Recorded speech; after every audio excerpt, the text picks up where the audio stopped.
Welcome to this episode of The Complete Picture. I'm Julieanne Kost. In the next few minutes, we're going to take a look at the photo restoration and colorize neural filters in Photoshop. Both of these filters use artificial intelligence and machine learning to create completely new pixels to fill in content in an image.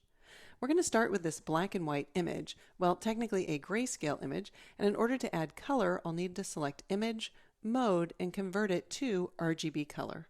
Then in order to add the neural filter non-destructively, I'll want to choose Filter and Convert for Smart Filters, which will convert my background into a smart object.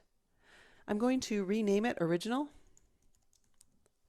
And then I need to make 3 additional copies. I'll use Command-J on Mac, Control-J on Windows in order to create these copies. And I'll rename the second one Restoration, the third one Face, and the top one, Color. Then I'll hide the visibility of the color and face and target the restoration layer. I'll choose Filter and then Neural Filters.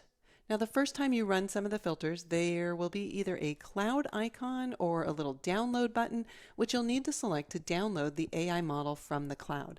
In fact, some of the filters, like Smart Portrait, actually need access to the cloud to do the highly intensive processing that's required to create the new pixel information.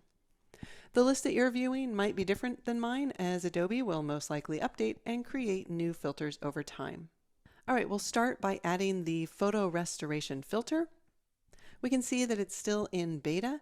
That's another good reason to add it as a smart filter in case I need to use the smart filter mask to selectively hide and show the filter. There are 3 primary sliders. Photo enhancement is going to try to improve the overall contrast and tonal range in an image, as well as remove noise and grain while still trying to maintain details.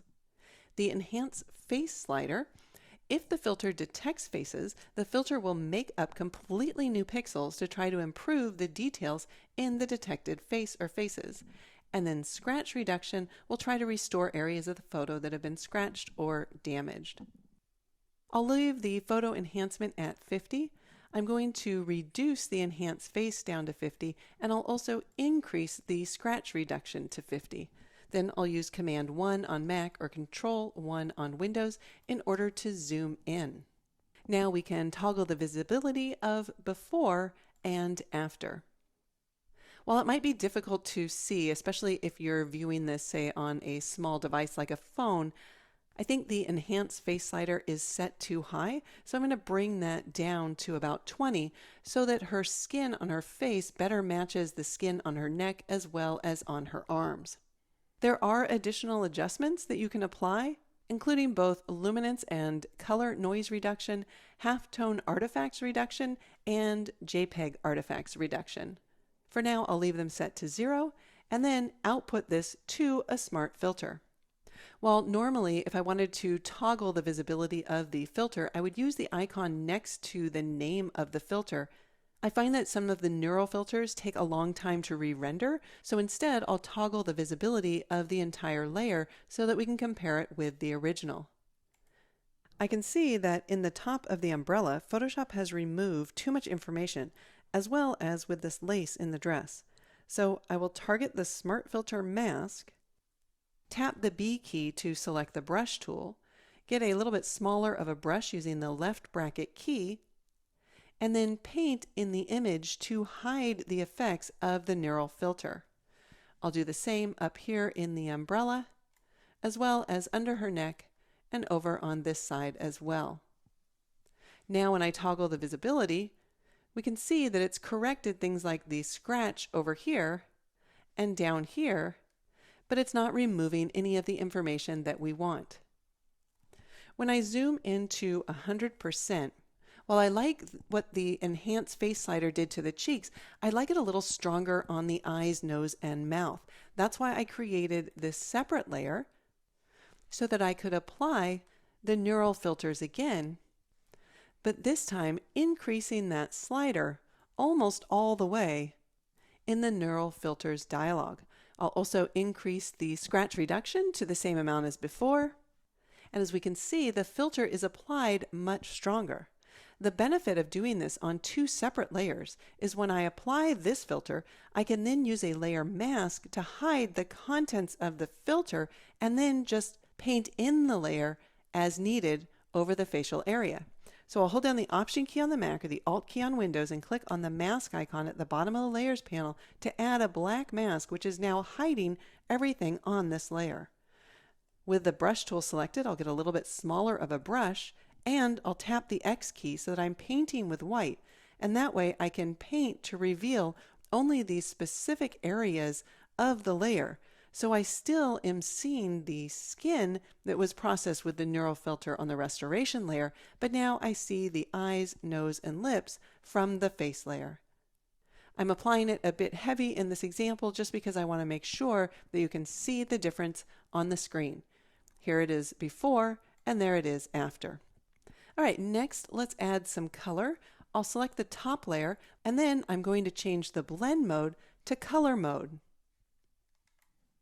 That way we won't see any of the luminosity values from this layer, but only the color. I'll choose Filter, and then Neural Filters, and apply the Colorize filter. I'll zoom out, and we can see that Photoshop has automatically colored the image. There are a number of additional adjustments. You can choose from a list of profiles and change the profile strength, as well as change the saturation and the color balance. For now, I just want to manually override a few colors, and to do so, I can click in the preview area on the right, and then select a color. In this case, I want to change these blue trees to green.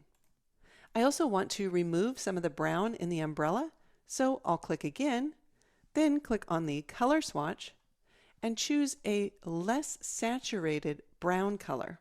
I'll apply that, and add another color here to the tree branch. Again, double-clicking the color swatch, and then adjusting the selected color.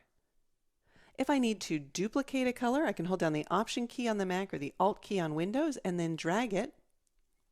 I'll do the same to warm up the foreground by bringing some brown down in the lower portion of the image, and Option drag it again here.